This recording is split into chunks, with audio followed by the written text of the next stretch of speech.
Hello à tous, on se retrouve comme d'habitude pour une nouvelle vidéo. Faut que j'arrête vraiment avec cette phrase, je peux plus de cette phrase. Et cette semaine, on va voir justement comment optimiser son référencement, justement en attirant de nouveaux visiteurs grâce aux pages CMS. Alors, le truc, c'est que tous les e-commerçants, ils veulent des nouveaux visiteurs, ils veulent des nouveaux potentiels clients. Donc ça, c'est vraiment une demande. Je pense que vous, certainement, vous avez cette demande aussi. Vous voulez plus de visiteurs. Et ben oui, comment on fait, quelle est la meilleure technique, etc. On va lire tous les blogs, on va lire plein de trucs. Et finalement, on en revient à un point assez essentiel. Et je pense qu'il faut être un peu réaliste, arrêter de croire tout ce qu'on peut vous proposer. La première chose, c'est qu'il ne faut pas croire à la méthode miracle, il faut surtout se poser les bonnes questions. Un internaute, un visiteur, il va pas tomber sur votre site par hasard. Pour qu'il arrive dessus, il faut qu'il cherche quelque chose en lien avec votre site.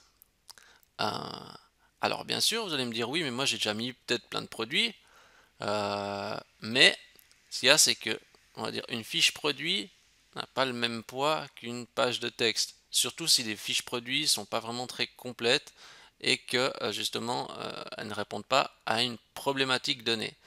La fiche produit, c'est voilà, regardez la photo, regardez le produit, achetez-le quoi.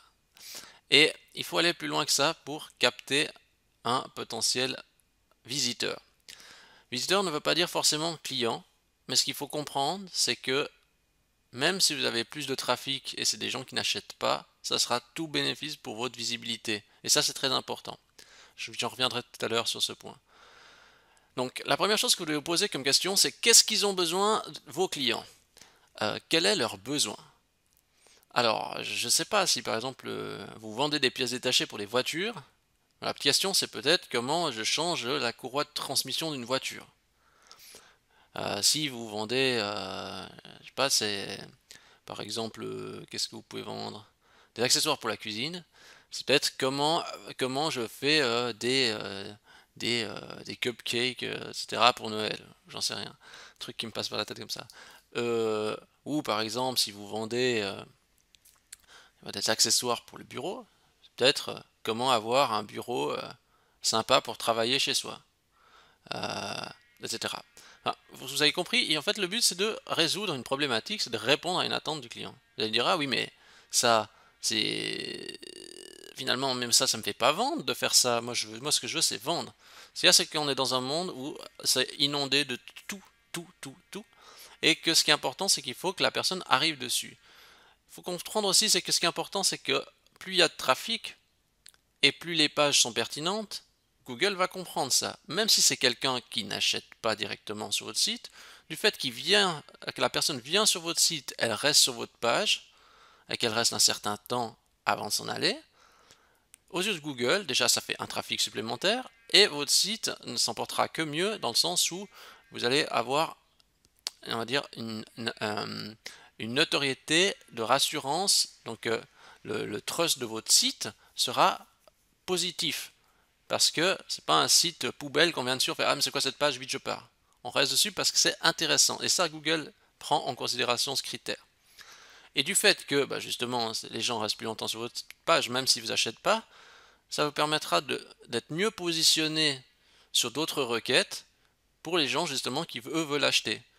Plutôt que d'avoir un site coquille vide, vous avez un site bien fourni avec justement des problématiques qui répondent aux clients.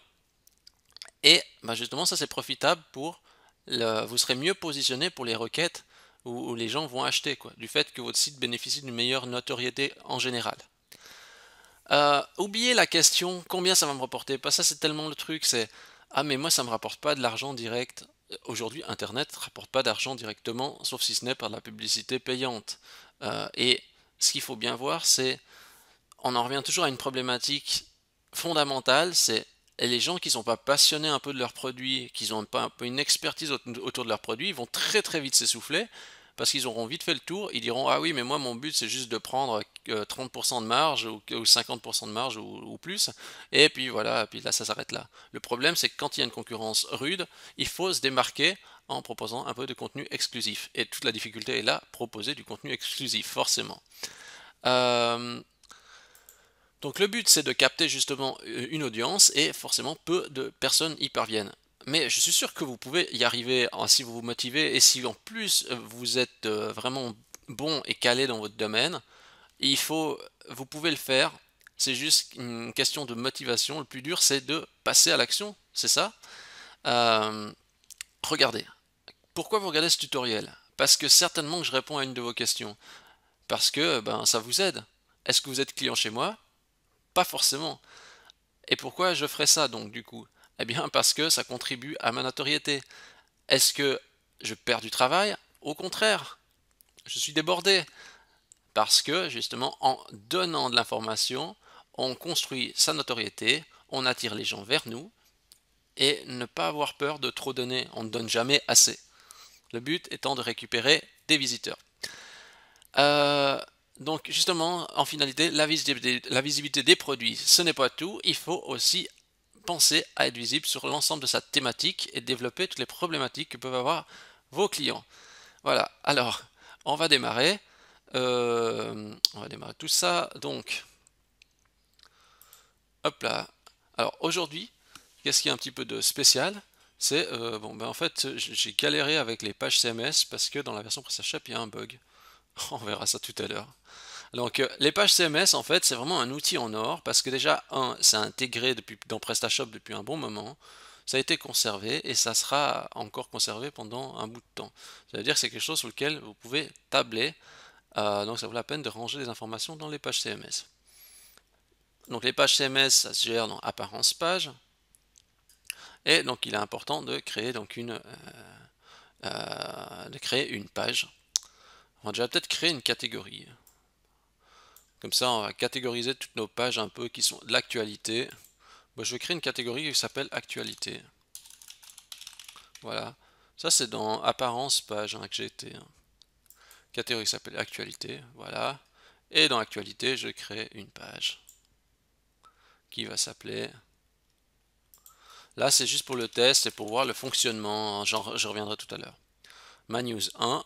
Intention, mettre indexation par les moteurs de recherche et mettre affiché. Voilà, on enregistre. Et bon, comme normalement on doit passer par le module widget link, mais là on est en version PrestaShop 1.7.2.4 à l'heure actuelle, il y a un bug, ça marche pas avec le widget standard, donc on va passer par l'ancien module. Donc comment ça marche? Dans l'archive que je vous fournis directement sur le billet du blog, vous avez le module blog CMS que je vous invite à dézipper dans votre dossier module. C'est ce que je vais faire là, je vais prendre le module bloc CMS et je vais le mettre dans mon dossier module. Voilà. Je vais ensuite dans la partie module et je devrais retrouver le bloc CMS. Ouais, on n'a pas de chance qu'il y a un bug là-dedans, mais bon, voilà, on est obligé de faire un petit peu avec. Alors, bloc CMS, je l'installe. L'installation a réussi. Je vais dans les modules installés et je clique sur configurer. Là-dedans, on voit que quand je suis là-dedans, je vais déjà peut-être aller directement dans une catégorie pour voir qu'est-ce qui se passe. En standard, en fait, ça rajoute directement, vous voyez, un bloc comme ça, information. Si jamais, donc bon là, on va supprimer ce bloc à gauche et on va recréer un nouveau bloc qui va s'appeler actualité. On va le mettre dans la colonne de gauche, l'emplacement, puis on va mettre ma news 1 comme page visible dans ce bloc. Alors, par défaut, il vient tout en bas. Donc on peut changer le positionnement dans partie apparence position.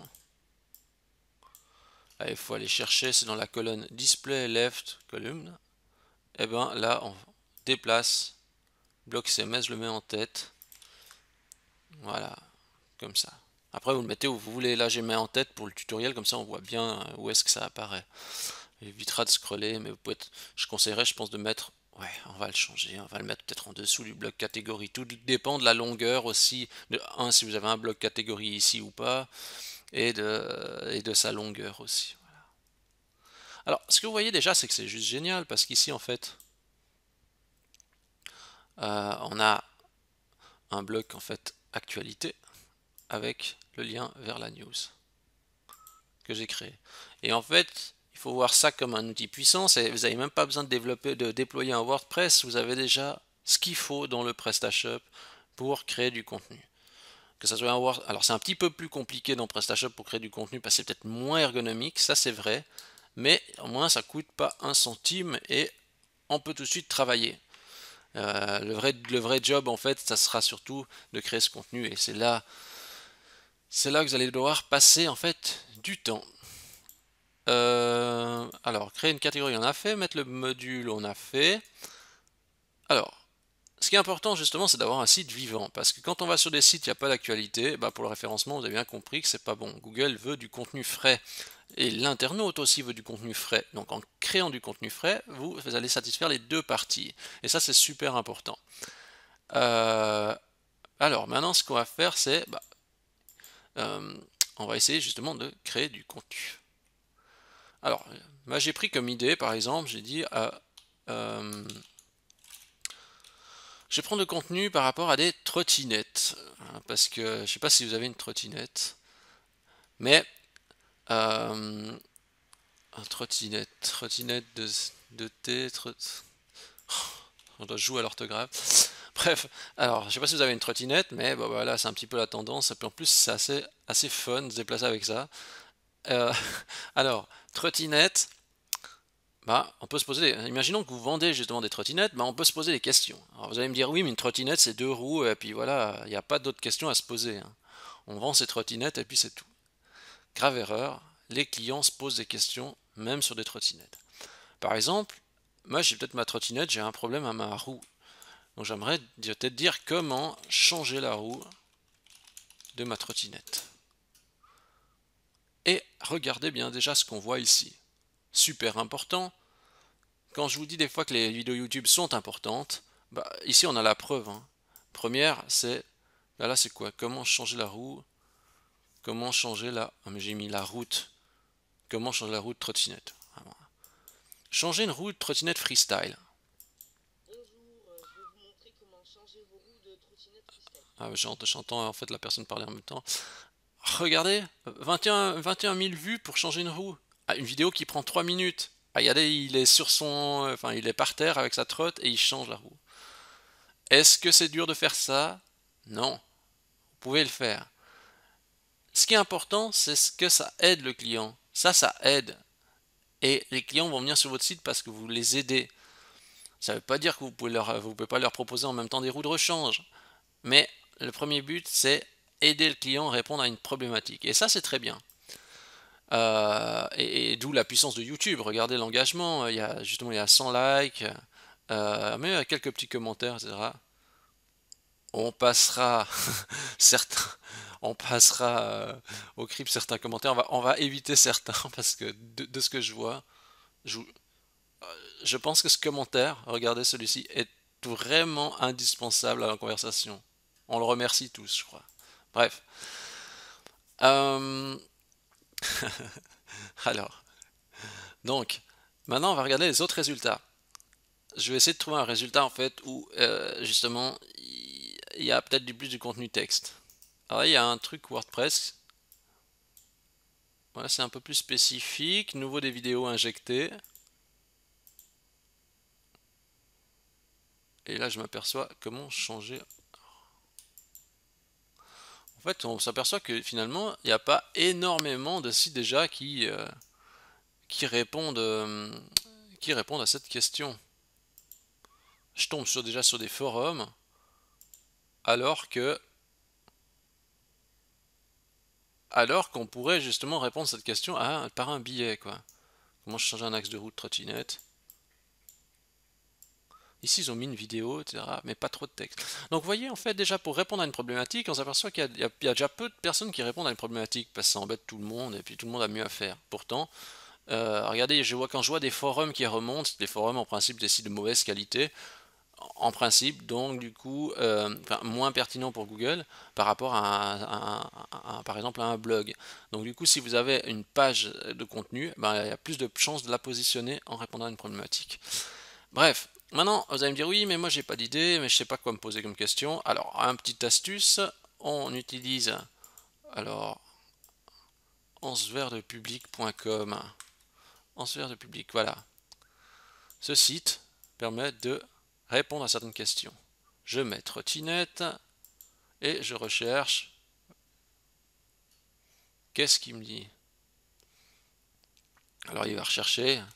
Alors il y a toutes sortes de problématiques autour de la trottinette. Regardez par exemple, quelle trottinette pour quel âge? Alors qu'est-ce qu'on dit? Quelle trottinette freestyle choisir pour débuter? Vous voyez, en fait, ça, c'est des questions qui répondent directement qui aident le client, en fait. Euh, Qu'est-ce qu'il y a d'autre? Comment choisir la trottinette freestyle? Par exemple, c'est bien de dire, ok, où est-ce que vous habitez? Est-ce que, quel est votre âge? Est-ce que vous aimez les trucs fun ou pas? Est-ce que vous avez besoin d'une trottinette ajustable ou non? Est-ce que vous voulez pouvoir changer les roues? Est-ce que, j'en sais rien, toutes ces questions. Et ben, faire un guide qui aide justement la personne à choisir sa trottinette, ça peut être par exemple une bonne idée. Enfin, il y a plein de questions à se poser. Il faut juste vous mettre à la place de vos clients. Vos clients ont des problèmes. Vous les voyez tous les jours, vous avez contact avec eux. Vous savez leurs problématiques. Le truc, et on va dire, il y a des solutions, il y a des questions pour tout à se poser. Ce qui est le plus difficile, c'est de créer le contenu après associé à ces questions, parce qu'on n'a pas tout le temps la motivation de le créer. Bon, je crois que ça, on a fait le tour. Alors, maintenant pour la partie CMS, alors pour les pages CMS, il faut créer les pages de manière assez simple, ça ne doit pas trop galère, et aussi pour que sur le mobile ça marche bien. Donc, ce qu'on va faire, parce que si on regarde notre page CMS, on va déjà recréer une page CMS déjà. On va aller dans les apparences page, on va aller dans l'actualité, et je vais créer une page. Je vais supprimer ça. Je vais créer une nouvelle page. Dire comment changer la roue de ma trottinette. J'ai vraiment un problème avec ce mot, c'est 2T, de. Franchement, des fois, il me semble qu'avec Internet, on perd en orthographe là, parce que je commence à vraiment hésiter sur des mots vraiment basiques. Alors, comment changer la roue de la trottinette? Alors, la métadescription, c'est bien de mettre quelque chose hein, pour que c'est un site au clic. Découvrez comment changer facilement la roue de votre trottinette en 15 minutes et c'est reparti. Voilà. C'est un truc pour inciter au clic dans les résultats de recherche de Google. Méta-mots-clés, on met rien. URL simplifiée, comment change la roue de ma trottinette, voilà, c'est bon. Indexation pour le moteur de recherche, oui. Affiché, oui. Je remplis pas encore le contenu pour l'instant. Je regarde l'actualité, qu'est-ce qu'il fait? Ah ben il fait rien parce qu'en fait dans le module bloc CMS, il faut que j'aille recocher ma nouvelle page parce que c'est une nouvelle page que j'ai créée, donc il faut que j'aille là-dedans et recocher.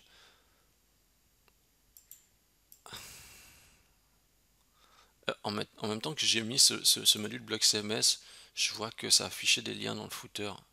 Faut enlever ces trucs si jamais. Ça, je sais pas si c'est la même config. Hein. Est-ce que les configs sont mélangés? Je suis pas sûr. J'enlève ça parce que je sais pas exactement si les configs sont mélangés et se chevauchent avec le. Ah oui, tiens.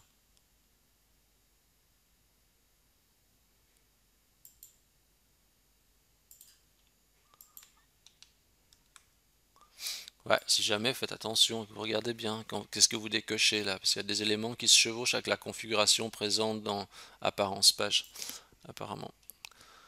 Ok, bref. Donc je disais, voilà, on a l'actualité comment changer la roue de ma trottinette, je clique dessus, bah voilà, c'est vide. Qu'est-ce qu'on fait maintenant? Ben, ça serait peut-être bien qu'on reformate un petit peu la page. J'ai pas reçu mon propre tutoriel quand même, mais oui, je crois qu'on va faire ça finalement. je vais aller juste dans la page, la PrestaShop, optimiser les pages CMS, et je vais peut-être juste reprendre peut-être ce que j'avais mis pour le thème CSS, hein. J'avais mis quoi? J'avais mis deux trois petites règles. Bon, je prends ça, je prends ces quelques règles et je vais les mettre dans thème classique, asset, CSS. Excusez-moi, j'étais un peu vite, je vous redis thème classique, asset, CSS, custom.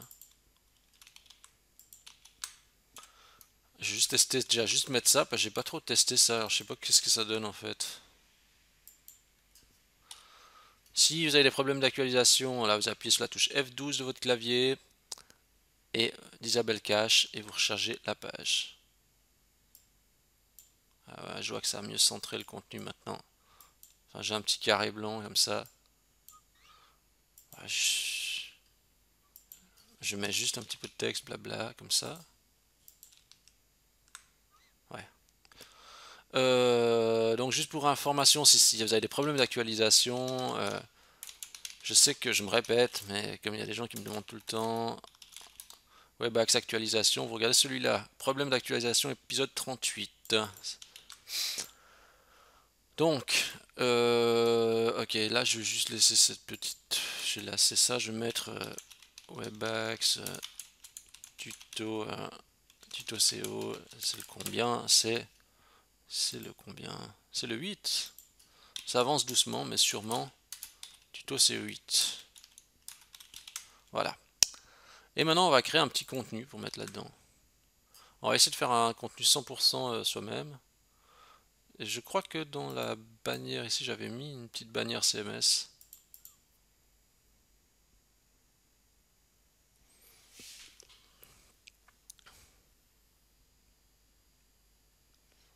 Oui, j'avais déjà mis quelque chose. Bon. Alors, ce que je vais faire, c'est que je vais le mettre aussi dans l'archive directement. La bannière CMS. Je fais... je vais sur pixabay.com, j'ai cherché une image de trottinette.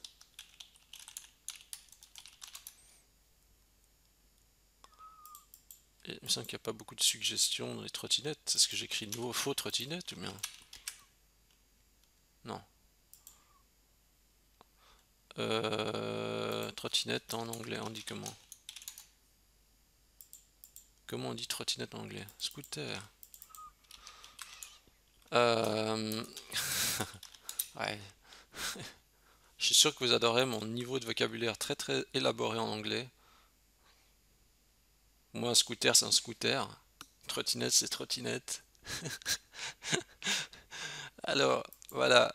Ah, cette vidéo, allez, ça va bien. On va pas trop se compliquer la tâche.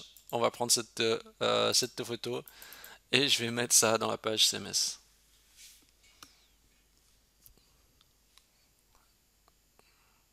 Il y a aussi un tutoriel pour créer des bannières, vous pourrez regarder, hein. Je vais pas tout réexpliquer ici. Je m'attaque. J'essaie de faire assez simple, hein. Je vais pas trop complexifier le truc. Euh, J'attaque. Voilà. Je vais enregistrer cette image euh, dans PC.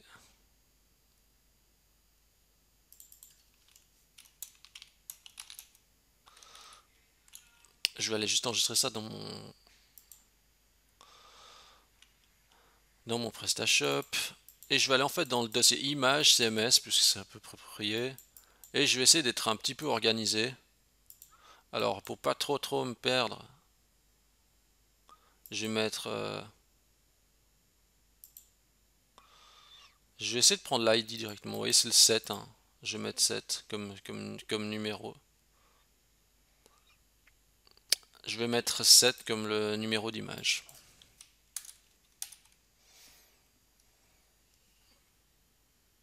Sept. Voilà. Ça, ok. Et je vais peut-être prendre encore une photo, peut-être de... je vais prendre une photo quelconque de changer roue de trottinette. Je vais voir une photo qui me montre un changement de roue. Voilà. ça ira bien. Ou ne faites pas ça, ne volez pas de photos. Mais là, c'est juste pour l'exemple. Et je vais mettre ça aussi dans... je vais mettre ça dans... je vais juste télécharger peut-être la photo.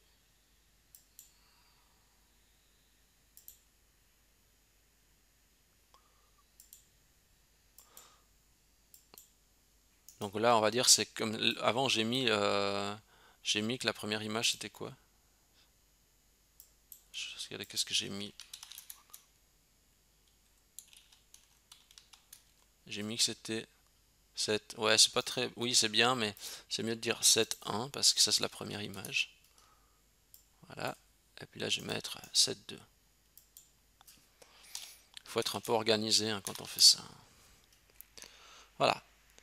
Ok. Et maintenant, ce que je vais faire, c'est que je vais aller sur Layout It.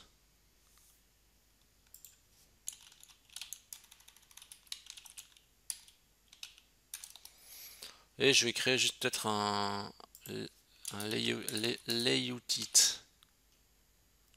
Layout it. Je suis sûr que vous adorez mon anglais. C'est pour ça que j'ai toujours eu des bonnes notes en anglais. Alors, là-dessus, je vais créer un contenu ultra simple. Je pose une grille de 12 de large. Ça veut dire la largeur complète. Je vais mettre en en-tête, je vais mettre une photo.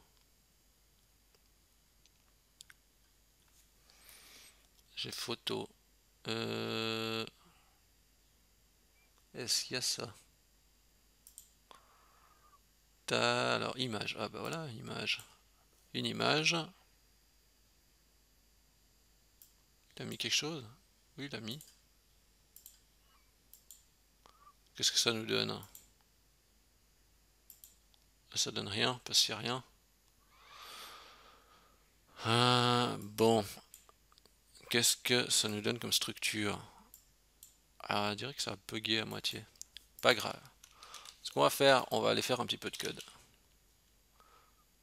Là, ça va, c'est pas trop dur, on peut le faire comme ça. Je bascule en HTML et on va créer un petit peu de code. Voilà. Bon, l'image, c'est vite vu. L'image, on l'a mis dans CMS. Donc, on sait que c'est IMG CMS 7.7-1.jpg. Est-ce que c'est juste? Alors là, en test, on voit que ça marche pas. Parce que j'ai pas mis le point là. Voilà. Bon, alors en test, on dit comme ça. Alors, première chose, c'est quand vous mettez une image, on est obligé de faire un peu de code, hein, parce que si on veut avoir quelque chose de propre, si vous faites tout en interface graphique, ça va être pas propre, etc. C'est pas bien. On fait simple. Donc ici, je mets changer sa roue de trotte.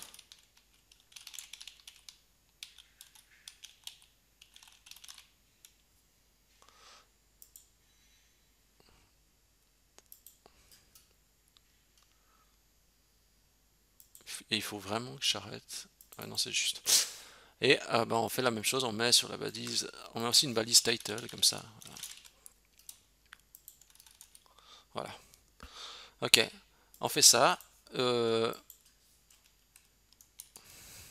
qu'on fait après, c'est on va faire peut-être un petit H2. On dit, je sais pas, par exemple, étape 1.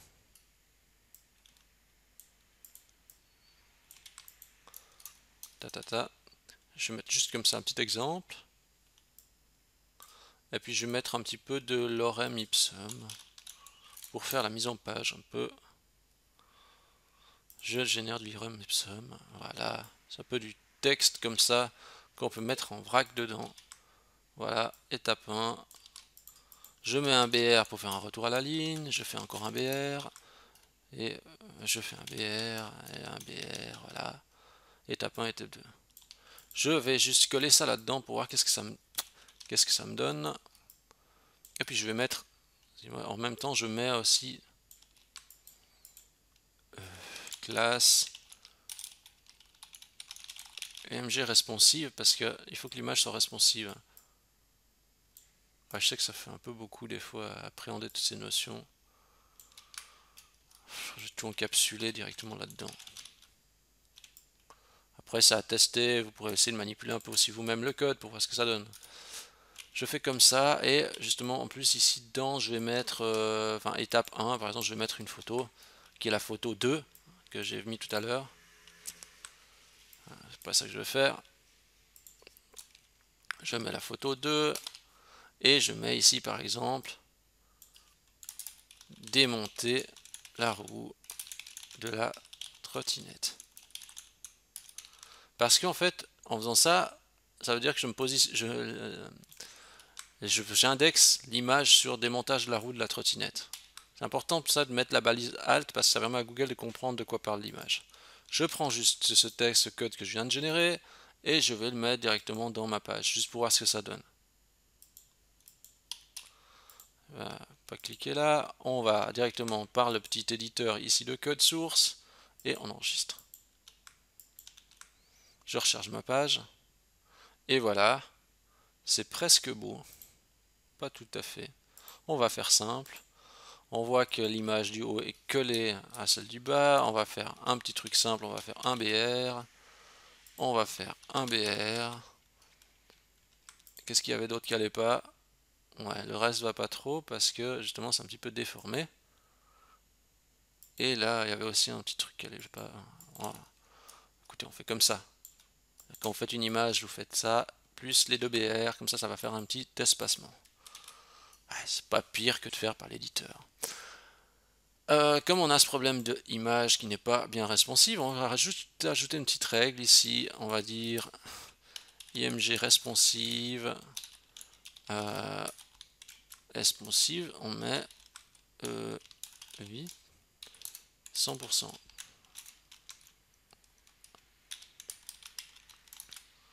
Oh oui, c'est comme ça. On recharge notre page. Bon, les images sont déjà ajustées, ça c'est bien. Je recopie mon code là-dedans.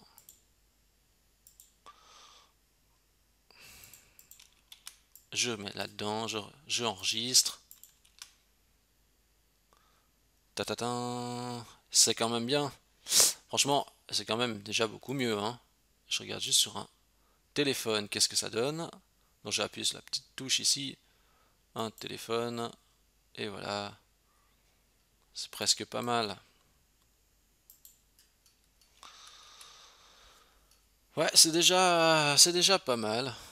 Après, je prends juste des cas si on veut aller plus loin. Rien n'empêche de dire, je veux que la personne puisse regarder l'image à 100%. Bon, possible. Vous faites juste un lien. Href. On fait un lien sur l'image en fait, comme ça.